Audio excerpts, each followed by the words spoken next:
नमस्कार, BTV news के इस बुलेटिन में आपका स्वागत है। सबसे पहले आइए एक नज़र डालते हैं आज की कुछ खास खबरों पर।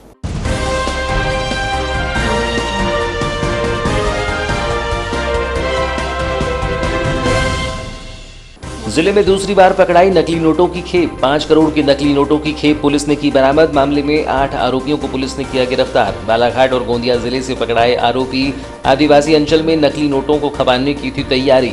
आरोपियों से जारी है पूछताछ और हो सकते हैं खुलासे। सर्व आदिवासी समाज की बैठक का हुआ आयोजन। बैगा जनजाति के उत्थान को लेकर हुई चर्चा। शासन की योजनाओं का लाभ न मिलने पर जताई गई नाराजगी। टीकाकरण सहित अन्य विषयों पर की गई चर्चा। जल्द ही कलेक्टर दीपक आर्य से करेंगे अन्य विषयों पर चर्चा। मैकेनिक नगर में अव्यवस्थाओं का आलम। 2 साल बीत जाने के बाद भी नहीं सुधरे हालात। नगर पालिका की उदासीनता के चलते परेशान है मैकेनिक। गंदगी सड़क को लेकर आज भी कर रहे हैं इंतजार। और अब समाचार विस्तार से। समाचार के इस बुलेटिन के साथ मैं हूं महेंद्र अमूले। बालाघाट जिले के बैहर थाना क्षेत्र में दूसरी बार नकली नोट का जखीरा पुलिस ने पकड़ा है। पुलिस के मुताबिक आरोपी जिले के आदिवासी अंचल में अंधविश्वास का फायदा उठाकर एक बड़ी रकम को खपाने का प्रयास कर रहे हैं, जिसके बाद पुलिस ने तत्परता दिखाते हुए नकली नोट को खपाने के उद्देश्य से घूम रहे 5 लोगों को पकड़कर 8 लाख रुपये के नकली नोटों के साथ गिरफ्तार कर लिया, जिसके बाद इस पूरे मामले का पर्दाफाश करते हुए लगभग 5 करोड़ के नकली नोटों को बरामद किया गया है। 27 जून को पुलिस अधीक्षक ने इस पूरे मामले का खुलासा किया। पत्रकार वार्ता के दौरान पुलिस अधीक्षक अभिषेक तिवारी ने बताया कि बालाघाट पुलिस ने नकली नोट की बड़ी खेप पकड़ी है। जिले के आदिवासी इलाके में अंधविश्वास का फायदा उठाकर आरोपी नकली नोट खपाने की फिराक में थे। पुलिस अधीक्षक ने बताया कि नकली नोट खपाने की फिराक में पुलिस ने बैहर में 5 लोगों को 8 लाख रुपए के नकली नोट के साथ पकड़ा था। इनकी निशानदेही पर बालाघाट में एक और आरोपित को गिरफ्तार कर, गोंदिया से 2 आरोपितों को गिरफ्तार कर उनसे बड़ी मात्रा में नकली नोट जब्त किए गए हैं। पुलिस ने 5 करोड़ रुपए के नकली नोट के साथ 8 आरोपियों को गिरफ्तार किया है। पुलिस अधीक्षक ने बताया कि इस प्रकरण में बालाघाट पुलिस और गोंदिया पुलिस ने जॉइंट ऑपरेशन चलाकर ये 5 करोड़ के नकली नोटों की खेप बरामद की है। उन्होंने कहा कि आरोपियों से पूछताछ प्रारंभ है। जल्द ही इस मामले का पूरा खुलासा हो जाएगा और ये ज्ञात होगा कि इस पूरे नेटवर्क के पीछे कौन लोग हैं और ये नोट कैसे बना रहे हैं। पुलिस अधीक्षक अभिषेक तिवारी ने बताया कि बरामद नकली नोट में 2000 से लेकर 10 रुपये तक के नोट हैं। आरोपितों में 6 बालाघाट के, 2 गोंदिया जिले के निवासी हैं। नोटों के कागज की क्वालिटी और नोट में प्रिंटिंग मिस्टेक के कारण नोट फर्जी नजर आते हैं। बहरहाल इस मामले में पुलिस को और संदेहियों का पता चला है। उनकी पुलिस सरगर्मी से तलाश कर रही है। एक नकली नोट का एक बड़ा गिरोह पकड़ा गया है। हमारे पास बैहर थाना क्षेत्र अंतर्गत ये सूचना प्राप्त हुई थी कि कुछ आरोपी नकली नोट बैहर थाना क्षेत्र में ग्रामीण अंचल में चलाने का प्रयास कर रहे हैं और उनमें से कुछ लोगों के अंधविश्वास का फ़ायदा उठा के उनके अंदर अंधविश्वास फैलाकर यहाँ पर बड़ी रकम में खपाने का प्रयास कर रहे हैं। बैहर थाना पुलिस ने SDOP बैहर के उसमें नेतृत्व में कार्रवाई की है, जिसमें शुरुआती रेड में करीब 8 लाख से अधिक की नकली नोट की खेप हमारे पास पकड़ में आई और उन आरोपियों से पूछताछ करने पर और आगामी कार्रवाई करने पर लगभग 5 करोड़ से अधिक के नकली नोट बालाघाट पुलिस और गोंदिया पुलिस ने एक जॉइंट ऑपरेशन में जब्त किए हैं। इनमें ये नोट कहाँ छपे या इनके ऊपर कौन है जो इसका पूरा नेटवर्क चला रहा है और इन नोटों को छापकर इसको खपाने का प्रयास कर रहा है, उन सभी बिंदुओं पर विवेचना जारी है और शीघ्र ही इसमें अन्य गिरफ्तारियां भी होंगी और आगे की विवेचना जारी है। सर, किस आधार पर पहचान? ये जो सूचना प्राप्त हुई थी, कुछ व्यक्तियों ने इसमें शंका जाहिर की थी। कुछ ऐसे लोग हैं जो संदिग्ध रूप से अत्यधिक कैश लेकर घूम रहे हैं और जिनके द्वारा कैश को खपाने का प्रयास या जो कैश है उसको अंधविश्वास के माध्यम से लोगों के बीच में पहुंचाने का प्रयास किया जा रहा है। इस संदेह पर, इस सूचना पर बालाघाट पुलिस ने बैहर थाने में ये ऑपरेशन प्लान किया था और उनके द्वारा जो रेड की गई उसमें ये बात सच पाई गई और जो पहली खेप में 8 लाख रुपए मिले उसमें विभिन्न डिनोमिनेशन के अलग अलग नोट थे, जिनमें ये समझ में आ रहा था कि ये कहीं ना कहीं से बड़ी रकम इनके पास आई है। उनके पेपर की क्वालिटी देखते हुए समझ में आया कि ये किसी अच्छी जगह प्रोफेशनल तरीके से इसको प्रिंट कराया जा रहा है और इसी कारण इसको गंभीरता से लेते हुए जो आगामी रेट प्लान की गई, जिससे एक बहुत बड़ा अमाउंट एक हमारे पकड़ में आया है। और जिसको न सिर्फ गांव वालों तक पहुंचने से रोका गया बल्कि उनका फाइनेंशियल नुकसान होने से बचाया गया, क्योंकि कहीं ना कहीं उसके बदले जो असली करेंसी है, जो असली हमारे नोट हैं भारत सरकार द्वारा जो जारी किए जाते हैं, वो आरोपियों तक पहुंचते और इस तरह से वो अपनी आपराधिक जो एक धन संपत्ति है, जो ब्लैक मनी है, उसका इजाफा होता है, जिसको रोका गया। पुलिस अधीक्षक की माने तो पूछताछ में ये जानकारी सामने आई है कि ये लोग अलग अलग तरीके से नकली नोटों को खपाने का काम करते हैं। खासकर ग्रामीण इलाकों में पहुंचकर ये लोग नकली नोटों को असली बनाने का काम करते हैं और इसलिए इन्हें ग्रामीणों को देते हैं, जिसके बाद नकली नोटों के जरिए असली नोटों में बदलने का काम करते हैं। बता दें कि विगत 4 माह पहले भी मार्च के महीने में बैहर थाना क्षेत्र में ही लगभग 5 लाख रुपये के नकली नोट की खेप पकड़ाई थी, जहां मंडला और डिंडोरी जिले के आरोपियों के द्वारा बैहर क्षेत्र में ही नकली नोटों को खपाने की कोशिश की गई थी। बहरहाल पुलिस इस बड़े खुलासे को लेकर सजग है और इसका नेटवर्क तलाशने का काम कर रही है। जल्द ही इस मामले में भी बड़े खुलासे होने की संभावना जताई जा रही है। फिलहाल पुलिस ने इस मामले में किरनापुर निवासी राहुल मेश्राम, अनंतराम पांचे, हरिराम पांचे, सोहन बिसेन, हेमंत उइके, उकवा निवासी नानूलाल विश्वकर्मा को गिरफ्तार किया है, जबकि गोंदिया जिले से मुकरू उर्फ मुकेश तवाड़े, रामू उर्फ रामेश्वर घुमर्रा, गोरेगांव निवासी को गिरफ्तार किया है। नगर को स्वच्छ और सुंदर बनाने की दिशा में बालाघाट नगरीय प्रशासन ने नगर में अतिक्रमण की कार्यवाही कर 2 पहिया एवं 4 पहिया वाहनों के मैकेनिकों के लिए मैकेनिक नगर को बसा दिया। लेकिन सुविधा के नाम पर आज तक नगरपालिका यहां मैकेनिकों के लिए कुछ खास नहीं कर पाई। आज भी यहां पक्की नालियों सहित साफ सफाई का अभाव है, जिसके चलते बारिश के दिनों में यहां के व्यवसायियों को खासी दिक्कतों का सामना करना पड़ता है। यूं तो बालाघाट नगरीय क्षेत्र को स्वच्छ और सुंदर बनाने की दिशा में सैकड़ों प्रयास किए गए, लेकिन बालाघाट नगरपालिका परिषद की उदासीनता के चलते यह प्रयास नाकाफी ही देखे जा सकते हैं। बालाघाट नगर के जयस्तंभ चौक के समीप स्थित त्रिपुर सुंदरी मंदिर के पीछे पुराने बस डिपो में नगर के चौक चौराहों में वाहनों को सुधारने बैठे मैकेनिकों को बसा तो दिया गया, लेकिन आज इनकी सुध लेने वाला कोई नहीं है, जिसके चलते यह मैकेनिक आज भी नगरपालिका से मिलने वाली मूलभूत सुविधाओं के लिए तरस रहे हैं। बीते कुछ सालों में नगरपालिका ने इस मैकेनिक नगर की दशा सुधारने के लिए लाखों दावे किए, लेकिन आज भी यहाँ की अव्यवस्था जस की तस बनी हुई है। नालियों के अभाव में आज भी यहाँ गंदा पानी सड़कों पर जमा हो रहा है, जबकि गंदगी के आलम में घातक बीमारियों का खतरा यहाँ के लोगों को सता रहा है। मैकेनिक नगर के एक व्यवसायी बंटी रत्नेरे ने बताया कि बारिश के समय यहाँ पूरा पानी भर जाता है, कीचड़ जमा रहता है। बरसात के न रहने पर भी अन्य इलाकों का पानी यहां आकर जमा हो रहा है। अब तक सड़क नहीं बनी है, जिसके चलते कई ग्राहक आज भी यहां आने से झिझकते हैं।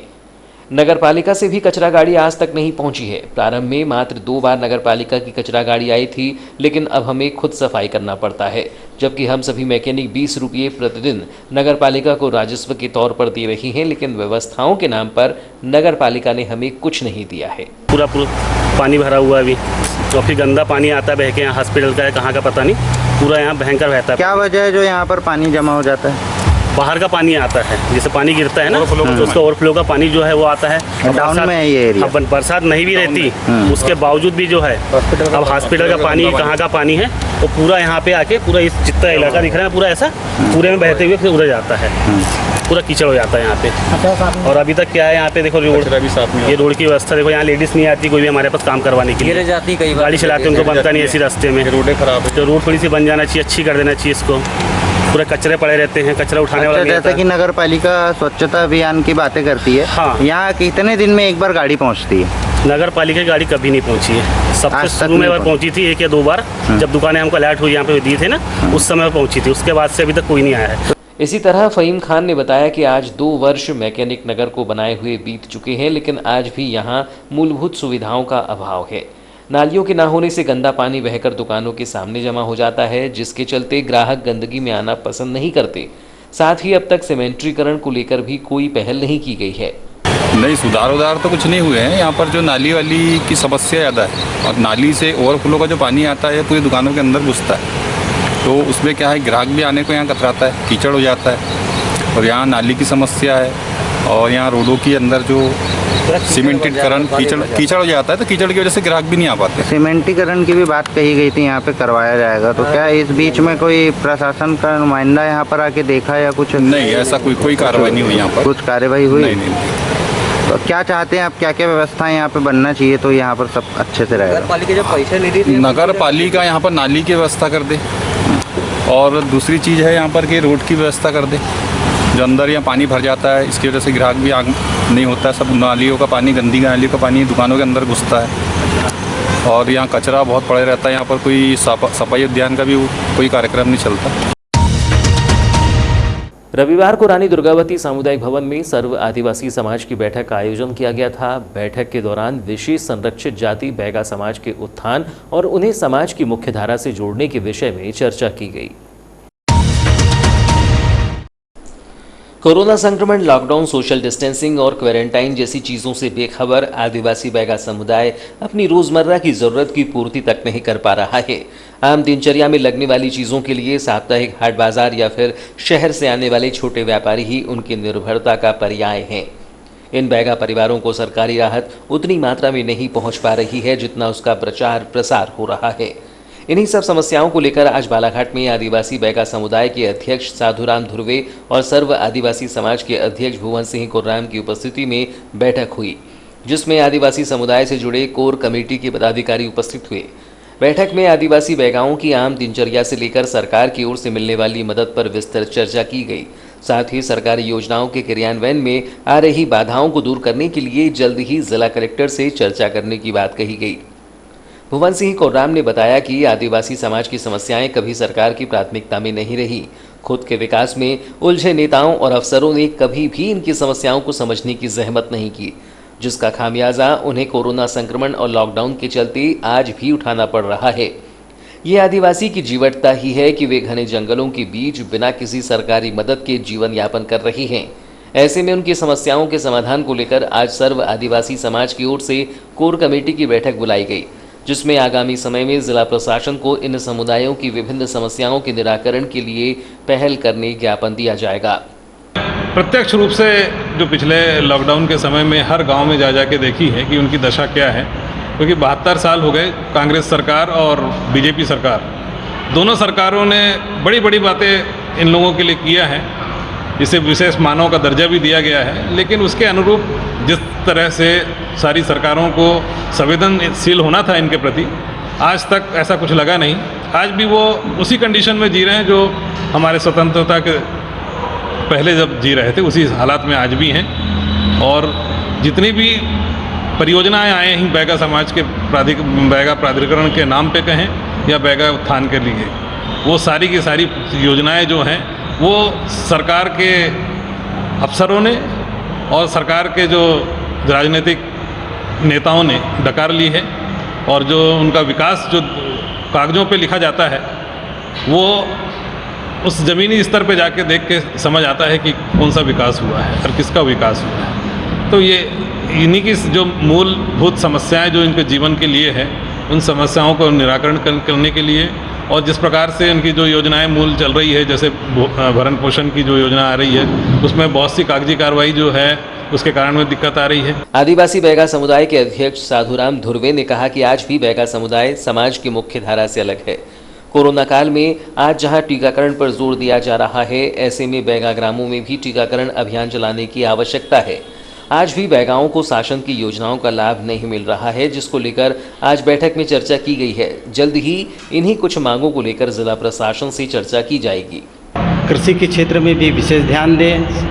साथ ही सबसे पहले तो मैं चाहूँगा कि प्रत्येक ग्राम में ग्राम पंचायत वार जो बैगाओं को योजना मिलना चाहिए वो नहीं मिल रहा है, इसके लिए सभा आयोजित कर वहाँ पर सबकी समस्याओं का समाधान होना चाहिए ताकि बैगा लोगों को लाभ मिल सके। और ख़ास तौर पर रहा पोषण आहार में दिक्कत ये आ रही कि कुछ बैगा माताओं को राशि जारी नहीं हो रहा है, तो इसके लिए समग्र आईडी, जाति प्रमाण पत्र की आवश्यकता, बैंक पासबुक की फ़ोटोकॉपी, इस प्रकार से तो ये जाति प्रमाण पत्र में जो दिक्कत आ रही है ये भी पंचायतवार शिविर लगाकर सभी बैगा माताओं की जाति प्रमाण पत्र बनाया जाए ताकि इनको जो पोषण आहार की राशि मिल रही है वो इनके खाते में सीधे मिल सके। लांजी बालाघाट मार्ग पर दुलापुर हनुमान मंदिर मोड़ पर 27 जून को करीब 1 से 2 बजे के मध्य एक बोलेरो वाहन एवं ट्रैक्टर में जबरदस्त भिड़ंत हो गई, जिसमें बोलेरो चालक को चोटें आई है। घटना में छत्तीसगढ़ जिला महासमुंद निवासी बोलेरो चालक पंकज हरदेव को गंभीर चोटें आई है, जिसे सिविल अस्पताल में भर्ती कराया गया है। जानकारी के अनुसार वाहन में पंकज हरदेव अकेले ही था, जो कि वाहन चलाते हुए अपने दुलापुर हनुमान मंदिर के पास पहुंचा था।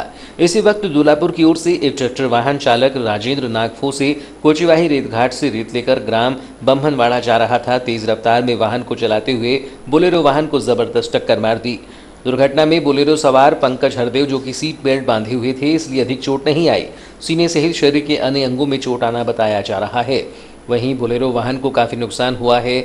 शुरुआत से ही रेत से भरे ट्रैक्टरों की तमाम दुर्घटनाएं सामने आती हैं, क्योंकि नए नवेले युवक ट्रैक्टर वाहन में चालक बन जाते हैं तथा गांव-गांव रेत जल्दी पहुंचाने की होड़ इन युवकों में लगी रहती है, जिसका खामियाजा सामने वाले को भुगतना पड़ता है।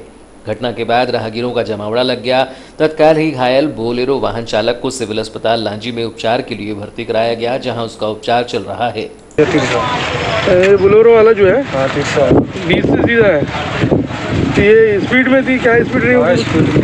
स्पीड में थी, तो ये सीधे तुम्हारे सामने आके टकरा है। आपके सामने वो इंजन मुंडी को मारा, दूसरा दिया गाड़ी में। ट्रैक्टर में और लोग भी थे सवार? कौन कौन थे?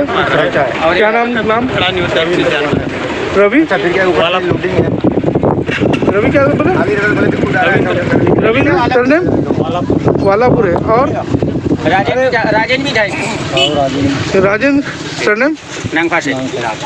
2 लोग थे उसमें? हाँ, 3 लोग थे ड्राइवर को लेकर। बालाघाट शहीद भगत सिंह जिला चिकित्सालय की एक व्यवस्था ठीक होती है तो दूसरी पटरी से उतर जाती है। इस बार जिम्मेदारों की उदासीनता ने बर्न वार्ड में कुछ ऐसी ही स्थिति बना दी है। जिला चिकित्सालय में बना हुआ बर्न वार्ड अब नाम मात्र का रह गया है। यहां अब कोविड के मरीजों को रखा जा रहा है, जबकि आग से झुलसे मरीजों को अन्य मरीजों के साथ सर्जिकल वार्ड में भर्ती किया जा रहा है।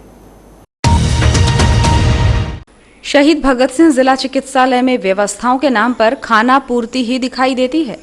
एक समय था कि जिला चिकित्सालय में बर्न वार्ड हुआ करता था, जहां आग से झुलसे मरीजों को बर्न वार्ड में भी भर्ती किया जाता था, लेकिन अब जिला चिकित्सालय के कायाकल्प के साथ बर्न वार्ड को वर्तमान में कोविड आइसोलेशन वार्ड बना दिया गया है, जिसके चलते आग से झुलसे मरीजों को अन्य मरीजों के साथ ही सर्जिकल वार्ड में भर्ती किया जा रहा है। जानकारी के मुताबिक आग से झुलसे मरीजों को एसी में एक निश्चित तापमान पर रखा जाता है, जिससे उनका शरीर सामान्य बना रहे, लेकिन बालाघाट जिला चिकित्सालय में गर्मी और उमस के कारण पहले से ही जले हुए मरीज तड़प रहे हैं। मरीज को हो रही भारी परेशानी के बाद भी यहां के एसी को सुधारने के लिए प्रयास नहीं किए जा रहे हैं। डॉक्टरों के मुताबिक बर्न के मरीजों को ठंडे स्थान में रखने की जरूरत पड़ती है। गर्मी के कारण उनका जख्म भरने में परेशानी हो सकती है। इन्फेक्शन के कारण घाव और फैल सकता है, इससे मरीज की मौत भी हो सकती है। लेकिन वर्तमान में जिला चिकित्सालय में आग से झुलसे मरीजों के लिए ऐसी कोई व्यवस्था दिखाई नहीं दे रही है जिससे उनको राहत मिल सके। 26 जून को ही जिला चिकित्सालय में ऐसा नजारा दिखाई दिया, जहां रूपझर थाना क्षेत्र अंतर्गत एक युवक को आग से 70% झुलसने के बाद जिला चिकित्सालय के सर्जिकल वार्ड में भर्ती कराया गया था, जो कि आग से झुलसने के बाद दर्द में कराह रहा था। हालांकि देर रात्रि में युवक की मौत हो गई। तो ये थी अब तक की खबरें। नई खबरों के साथ एक बार फिर हम हाजिर होंगे। तब तक के लिए दीजिए इजाजत। नमस्कार।